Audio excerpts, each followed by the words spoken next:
Hi hello ಸ್ನೇಹಿತರೆ, ಎಲ್ಲರೂ ಹೇಗಿದ್ದೀರಿ? ತುಂಬ ಸೂಪರ್ ಆಗಿದ್ದೀರಿ ಅಂದ್ಕೊಂಡಿದ್ದೀನಿ. ಸ್ನೇಹಿತರೆ, ಬಿ ಪಿ ಎಲ್ ಕಾರ್ಡ್ ಯಾರೆಲ್ಲ ಬಡತನದ ರೇಖೆಗಿಂತ ಕೆಳಗಿದ್ದಾರೆ ಅವ್ರಿಗೆಲ್ಲ ಬಿ ಪಿ ಎಲ್ ಕಾರ್ಡನ್ನು ಕೇವಲ 15 ದಿನದಲ್ಲಿ ಕೊಡಬೇಕು ಅಂತ ಈಗ ಸರ್ಕಾರ ತೀರ್ಮಾನ ತಗೊಂಡಿದೆ. ಈ ಹಿಂದೆ ಬಿ ಪಿ ಎಲ್ ಕಾರ್ಡ್ಗಳು ಕೆಲವೊಂದು ಪರಿಶೀಲನೆಗೆ ಒಳಪಟ್ಟು B P L card A P L card ಆಗಿಬಿಟ್ಟಿದ್ದಾವೆ. ಕೆಲವ್ರದೆಲ್ಲ ರದ್ದಾಗಿದೆ. ಆದರೆ ಒಬ್ಬ ವ್ಯಕ್ತಿ ಸಿಗಬೇಕಾಗಿರುವಂಥ ವ್ಯಕ್ತಿ, ಆತನಿಗೆ ಬಿ ಪಿ ಎಲ್ ಅಂದರೆ ಆ ವ್ಯಕ್ತಿಯ ಎಲ್ಲ ಅರ್ಹತೆಗಳಿದ್ದಾವೆ.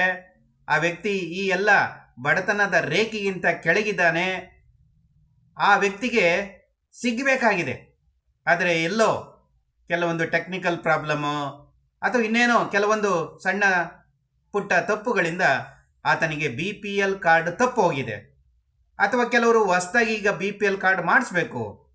ಕೆಲವರು ಈ ಬಿ ಪಿ ಎಲ್ ಕಾರ್ಡ್ ಇದ್ರೇ ಆಸ್ಪತ್ರೆಯಲ್ಲಿ ಟ್ರೀಟ್ಮೆಂಟು ಅಥವಾ ಅಡ್ಮಿಟ್ ಆಗಿದ್ದಾರೆ, ತುಂಬ ಎಮರ್ಜೆನ್ಸಿ ಇದೆ, ಮೆಡಿಕಲ್ ಎಮರ್ಜೆನ್ಸಿ ಇದೆ, ನನಗೆ ಬಿ ಪಿ ಎಲ್ ಕಾರ್ಡು ಬೇಕೇ ಬೇಕು, ಈ ರೀತಿಯಾದ ಅಂತಹ ಪರಿಸ್ಥಿತಿಯಲ್ಲಿ ಕೆಲವರು ಇದ್ದಾರೆ. ಇಂಥವ್ರಿಗೆ ಸರ್ಕಾರ ಗುಡ್ ನ್ಯೂಸ್ ಅಂತಲೇ ಹೇಳ್ಬೋದು.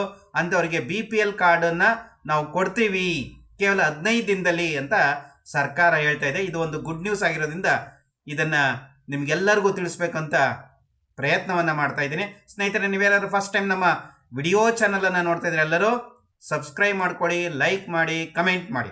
ಸ್ನೇಹಿತರೆ, ಬಡತನದ ರೇಖೆಗಿಂತ ಕೆಳಗಿರೋರಿಗೆ ಸರ್ಕಾರ ಕೊಡುವಂತಹ ಕಾರ್ಡೇ ಬಿ ಪಿ ಎಲ್ ಕಾರ್ಡ್. ಇದು ಲಕ್ಷಾಂತರ ಜನ ಸದುಪಯೋಗವನ್ನು ಪಡಿಸ್ಕೊತಾ ಇದ್ದಾರೆ. ಹಾಗೆ ಇತ್ತೀಚೆಗೆ ಒಂದಷ್ಟು ಜನರಿಗೆ ರೇಷನ್ ಕಾರ್ಡ್ಗಳು ಕೂಡ ಕ್ಯಾನ್ಸಲ್ ಮಾಡಲಾಯಿತು. ಆದರೆ ಸರ್ಕಾರ ಏನು ಮಾಡ್ತು, ಕೆಲವೊಂದು ಮಾನದಂಡಗಳನ್ನು ಇಟ್ಕೊಂಡು ಅದಕ್ಕೆ ಒಳಪಡೋದಿಲ್ಲ ಅಂತ ಹೇಳಿ ಆ ರೇಷನ್ ಕಾರ್ಡ್ಗಳನ್ನು ರದ್ದುಪಡಿಸಿದ್ದು ಆಯಿತು. ಹೊಸ ರೇಷನ್ ಕಾರ್ಡ್ಗೆ ಅರ್ಜಿ ಆರಂಭ ಆಗಿದೆ. ಈಗ ಕೇವಲ 15 ದಿನದ ಒಳಗಾಗಿ ಹೊಸ ಕಾರ್ಡು ಸಹ ಸಿಗುತ್ತೆ. ಆದರೆ ಎಲ್ಲರಿಗೂ ಸಿಗೋದಿಲ್ಲ. ಯಾರಿಗೆ ಎಮರ್ಜೆನ್ಸಿ ಇದೆ, ಯಾರಿಗೆ ಮೆಡಿಕಲ್ ಎಮರ್ಜೆನ್ಸಿ ಇದೆ ಅವ್ರಿಗೆ ಮಾತ್ರ ಈ 15 ದಿನದಲ್ಲಿ ಬಿ ಪಿ ಎಲ್ ಕಾರ್ಡು ಹೊಸ ನಿಯಮಗಳ ಕೂಡ ಜಾರಿಯಾಗಿದೆ. ಸಂಪೂರ್ಣವಾದ ಒಂದು ಮಾಹಿತಿಯನ್ನು ನೋಡ್ತಾ ಹೋಗೋಣ.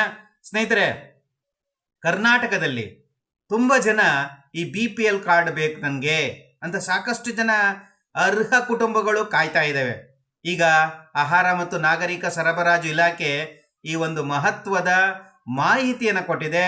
ಯಾರು ಮೆಡಿಕಲ್ ಎಮರ್ಜೆನ್ಸಿಯಿಂದ ಬಳಲ್ತಾ ಇದ್ದಾರೆ, ಯಾರು ಅಡ್ಮಿಟ್ ಆಗಿದ್ದಾರೆ, ಅವ್ರಿಗೆ ಈ ಬಿ ಪಿ ಎಲ್ ಕಾರ್ಡ್ ಬೇಕೇ ಬೇಕು ಅನ್ನೋಂಥವ್ರಿಗೆ, ಕೆಲವ್ರಿಗೂ ಆಪ್ರೇಷನ್ ಮಾಡಿಸ್ಕೊಬೇಕಾಗಿದೆ, ಈ ಥರದ ಒಂದು ಮೆಡಿಕಲ್ ಎಮರ್ಜೆನ್ಸಿಯಲ್ಲಿರುವಂತಹ ಕರ್ನಾಟಕದ ಜನರಿಗೆ ಸಹಾಯ ಆಗಲಿ ಅಂತಲೇ 15 ದಿನದಲ್ಲಿ ಟೈಮ್ ತಗೊಂಡು ಅಷ್ಟರೊಳಗೇ ಅರ್ಜಿಯನ್ನು ಹಾಕಿದರೆ ಅವರಿಗೆ ಆದ್ಯತೆಯ ಮೇರೆಗೆ, ಈ ಮೆಡಿಕಲ್ ಎಮರ್ಜೆನ್ಸಿಯ ಆದ್ಯತೆಯ ಮೇರೆಗೆ ಪರಿಶೀಲನೆಯನ್ನು ಮಾಡಿ ಆ ಒಂದು ಎಲಿಜಿಬಲ್ ಇರುವಂತಹ ವ್ಯಕ್ತಿಗೆ ಕೇವಲ 15 ದಿನದಲ್ಲಿ ಈ ಬಿ ಪಿ ಎಲ್ ಕಾರ್ಡನ್ನು ನೀಡಬೇಕು ಅನ್ನುವಂತಹ ಕ್ರಮವನ್ನು ಕೈಗೊಂಡಿದೆ.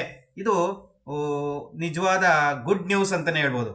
ಯಾಕೆಂದರೆ ಮೆಡಿಕಲ್ ಎಮರ್ಜೆನ್ಸಿ ಅನ್ನೋದು ಭಾಳಷ್ಟು ಅವರನ್ನು ಸಂಕಷ್ಟಕ್ಕೆ ಹಿಡು ಮಾಡಿಬಿಡ್ತದೆ. ಇಂಥ ಎಮರ್ಜೆನ್ಸಿಯಲ್ಲಿ ಈ ರೀತಿಯಾದಂತಹ ಒಂದು ನಿರ್ಧಾರವನ್ನು ಕೈಗೊಂಡಿರೋದು ನಿಜವಾಗ್ಲೂ ಖುಷಿ ಆಗುತ್ತೆ. ಅದಕ್ಕೋಸ್ಕರ ಈ ಗುಡ್ ನ್ಯೂಸನ್ನು ನಿಮಗೆಲ್ಲರಿಗೂ ತಿಳಿಸ್ಬೇಕು ಅಂತ ನಾನು ಮುಂದಾಗ್ತಾ ಇದ್ದೀನಿ. ದಯವಿಟ್ಟು ನಮ್ಮ ಚಾನಲನ್ನು ಸಬ್ಸ್ಕ್ರೈಬ್ ಮಾಡ್ಕೊಳ್ಳಿ. ಮುಂದೆ ಏನೆಲ್ಲ ಪ್ರೊಸೀಜರ್ ಇದೆ ನೋಡೋಣ. ಹಾಗಾದರೆ ಈ ಅರ್ಜಿಯನ್ನು ಎಲ್ಲ ಹಾಕಬೇಕು, ಆನ್ಲೈನಲ್ಲ ಆಫ್ಲೈನಲ್ಲ ಹೇಗೆ ಅಂತ ನೋಡೋಣ.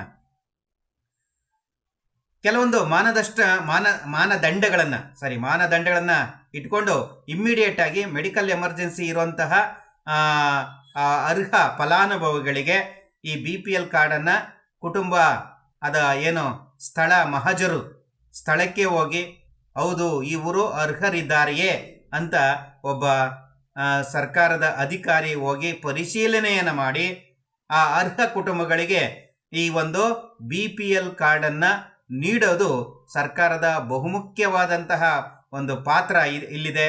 ಹಾಗೆ ಅವರ ವಾರ್ಷಿಕ ಆದಾಯನೂ ಬಹಳ ಮುಖ್ಯ ಆಗುತ್ತೆ. ವಾರ್ಷಿಕ ಆದಾಯದ ಆ ಮಿತಿಯನ್ನು ದಾಟಿರ್ಕೂಡ್ದು.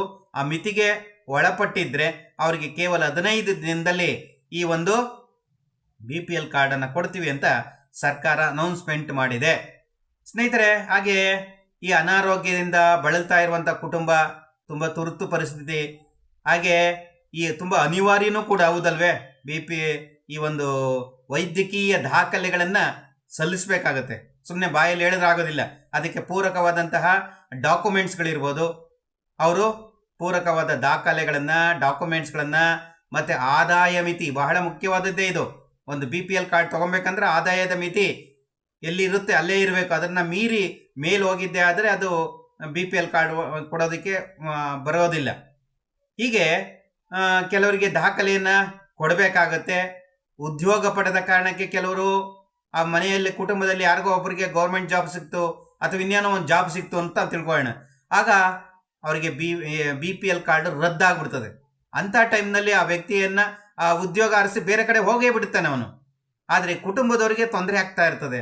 ಆವಾಗ ಆ ವ್ಯಕ್ತಿಯ ಹೆಸರನ್ನು ತೆಗೆದುಹಾಕಿ ಈಗ ಯಾರಿಗೆ ಅರ್ಹತೆ ಇದೆ ಈ BPL ಕಾರ್ಡ್ ತಗೊಳೋದಕ್ಕೆ ಅಂಥವ್ರನ್ನ ಹೆಸರನ್ನು ಸೇರಿಸಿ ಸಂಬಂಧಪಟ್ಟ ಏರಿಯಾದ ತಹಶೀಲ್ದಾರರವ್ರಿಗೆ ಈ ಮನವಿ ಪತ್ರ, ಈ ಆಸ್ಪತ್ರೆಯ ಮೆಡಿಕಲ್ ಎಮರ್ಜೆನ್ಸಿ ಡಾಕ್ಯುಮೆಂಟ್ಸ್ಗಳು, ಹಾಗೆ ಈ ಆದಾಯದ ಮಿತಿಯ ಡಾಕ್ಯುಮೆಂಟ್ಸು, ಇವನ್ನೆಲ್ಲ ನಿಮ್ಮ ತಹಶೀಲ್ದಾರ್ ಹತ್ರ ಸಲ್ಲಿಸಿದ್ದೇ ಆದರೆ ನಿಮಗೆ ಈ ಮಾನದಂಡಗಳನ್ನೆಲ್ಲ ನೋಡಿಕೊಂಡು 15 ದಿನದಲ್ಲಿ ನಿಮಗೆ ಈ ಒಂದು BPL ಕಾರ್ಡನ್ನು ಮಂಜೂರು ಮಾಡುವಂತಹ ಅಧಿಕಾರವನ್ನು ಈಗ ತಹಶೀಲ್ದಾರ್ ಅವರಿಗೆ ನೀಡಿದ್ದಾರೆ ಸ್ನೇಹಿತರೆ. ಹೀಗೆ ಅದರಲ್ಲಿ ಏನೇನು ಬಹಳ ಮುಖ್ಯವಾದ ದಾಖಲೆಗಳು, ಕುಟುಂಬದ ಎಲ್ಲ ಸದಸ್ಯರ ಆಧಾರ್ ಕಾರ್ಡ್ ಇರಬೇಕು. ಇನ್ನೊಂದು ಬಹಳ ಮುಖ್ಯವಾದದ್ದು, ಆಧಾರ್ ಕಾರ್ಡ್ ಜೊತೆಗೆ ನಮ್ಮ ಆದಾಯ ಪ್ರಮಾಣ ಪತ್ರ, ಇನ್ಕಮ್ ಸರ್ಟಿಫಿಕೇಟ್ ಅಂತ ಕರಿತೀವಿ, ಆ ಇನ್ಕಮ್ ಸರ್ಟಿಫಿಕೇಟು ಇರಬೇಕಾಗುತ್ತೆ. ಮೂರನೇದಾಗಿ ವಿಳಾಸದ ಪುರಾವೆ. ನೀವು ಇದೇ ಜಾಗದಲ್ಲಿ ಇದ್ದೀರಾ, ಅದಕ್ಕೆ ಗ್ಯಾಸ್ ಬಿಲ್ ಇದೆಯಾ ಅಥವಾ ಬೇರೆ ಬೇರೆ ದಾಖಲೆಗಳು, ಆ ಆಧಾರ್ ಕಾರ್ಡಲ್ಲೇ ಅದೇ ಅಡ್ರೆಸ್ ಇದೆಯಾ, ವೋಟರ್ ID ಕಾರ್ಡಲ್ಲೂ ಅದೇ ಅಡ್ರೆಸ್ ಇದೆಯಾ, ಈ ರೀತಿ ಅದಕ್ಕೆ ಸಂಬಂಧಪಟ್ಟ ವಿಳಾಸದ ಪುರಾವೆಗೆ ಸಂಬಂಧಪಟ್ಟ ದಾಖಲೆಗಳು ಬೇಕು. ಹಾಗೆ ಮೊಬೈಲ್ ನಂಬರ್ ಬೇಕು. ಆಸ್ಪತ್ರೆಯವರು ಏನು ಎಮರ್ಜೆನ್ಸಿ ಅಂತ ಹೇಳಿದ್ದಾರೆ, ಆಸ್ಪತ್ರೆಯ ವೈದ್ಯರಿಂದ ಒಂದು ಪ್ರಮಾಣ ಪತ್ರನೂ ಕೊಡಬೇಕಾಗುತ್ತೆ. ಹಾಗೆ ಆ ಚಿಕಿತ್ಸೆಯ ವೆಚ್ಚ ಎಷ್ಟಿದೆ, ಖರ್ಚು ಎಷ್ಟು ಬರ್ತಾ ಇದೆ, ಏನು ಆಪರೇಷನ್ಗೆ ಅಡ್ಮಿಟ್ ಆಗಿದ್ದಾರೆ ಅನ್ನೋದೆಲ್ಲ ವಿವರವಾದ ಮಾಹಿತಿ ಅದರಲ್ಲೇ ಡಾಕ್ಟರು ಬರೆದಿರಬೇಕಾಗುತ್ತೆ. ಅವರ ಸಹಿಯೋ ಸಹ ಹಾಕಿರಬೇಕಾಗುತ್ತೆ. ಈ ರೀತಿ ಅರ್ಜಿಗಳನ್ನು ಆಹಾರ ಇಲಾಖೆ ಮತ್ತು ಕಂದಾಯ ಇಲಾಖೆ ಅಧಿಕಾರಿಗಳು ಈ ದಾಖಲೆಗಳನ್ನೆಲ್ಲ ಪರಿಶೀಲನೆ ಮಾಡಿ ಆ ಕುಟುಂಬದ ಆರ್ಥಿಕ ಸ್ಥಿತಿಯನ್ನು ಪರಿಶೀಲಿಸಿ ಈಗ ಅವ್ರಿಗೆ 15 ದಿನದಲ್ಲಿ ಈ ರೇಷನ್ ಕಾರ್ಡನ್ನು ಕೊಡಬೇಕು ಅನ್ನುವಂಥದ್ದು ಸರ್ಕಾರದ ಉದ್ದೇಶ ಆಗಿದೆ. ಈ ಉದ್ದೇಶ ನಿಜವಾಗಿಯೂ ತುಂಬ ಒಳ್ಳೆಯ ಉದ್ದೇಶ ಅಂತಲೇ ಹೇಳ್ಬೋದು ಸ್ನೇಹಿತರೆ.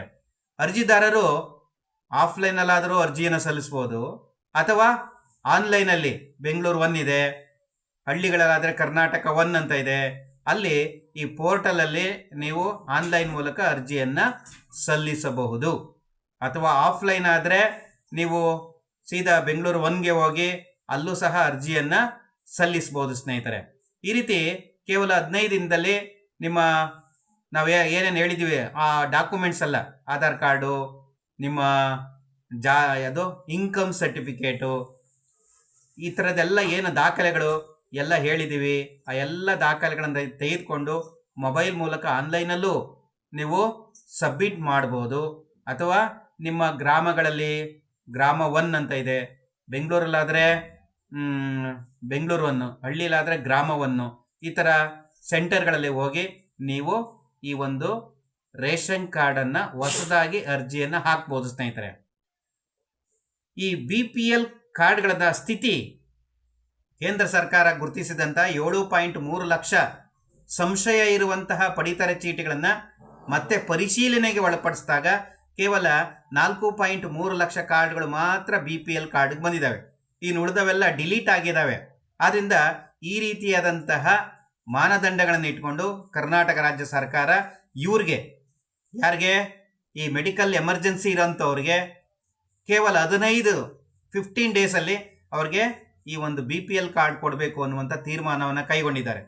ಸ್ವಲ್ಪ ಯಾರಿಗೆ ಮೆಡಿಕಲ್ ಎಮರ್ಜೆನ್ಸಿ ಇಲ್ಲ ಅವರಿಗೆ ಸ್ವಲ್ಪ ನಿಧಾನ ರೀತಿಯಲ್ಲಿ ಈ BPL ಕಾರ್ಡನ್ನು ಕೊಡ್ತೀವಿ ಅಂತ ಸರ್ಕಾರ ಈ ಒಂದು ಗುಡ್ ನ್ಯೂಸ್ ಕೊಟ್ಟಿದೆ. ಆದ್ದರಿಂದ ನಿಮ್ಮ ಸ್ನೇಹಿತರಿಗೆ, ಬಂಧು ಬಳಗದವರಿಗೆ ಯಾರೆಲ್ಲ ನಮಗೆ BPL ಕಾರ್ಡ್ ಬೇಕು ಯಾವಾಗ ಓಪನ್ ಆಗುತ್ತೆ ಅಂತ ನನಗೆ ದಯವಿಟ್ಟು ಹೇಳಿ ಒಂದು ವಿಡಿಯೋ ಮಾಡಿ ಅಂತ ತುಂಬ ಜನ ಕೇಳ್ತಾ ಇದ್ರು. ಆದ್ದರಿಂದ ಸ್ನೇಹಿತರೆ, ಈ ವಿಡಿಯೋನ ಎಲ್ಲರಿಗೂ ಶೇರ್ ಮಾಡಿ, ನಮ್ಮ ಚಾನಲನ್ನು ಸಬ್ಸ್ಕ್ರೈಬ್ ಮಾಡ್ಕೊಳ್ಳಿ. ಮುಂದಿನ ಎಪಿಸೋಡಲ್ಲಿ ಮತ್ತೆ ಭೇಟಿಯಾಗೋಣ. ಎಲ್ಲರಿಗೂ ಧನ್ಯವಾದ. Thank you so much.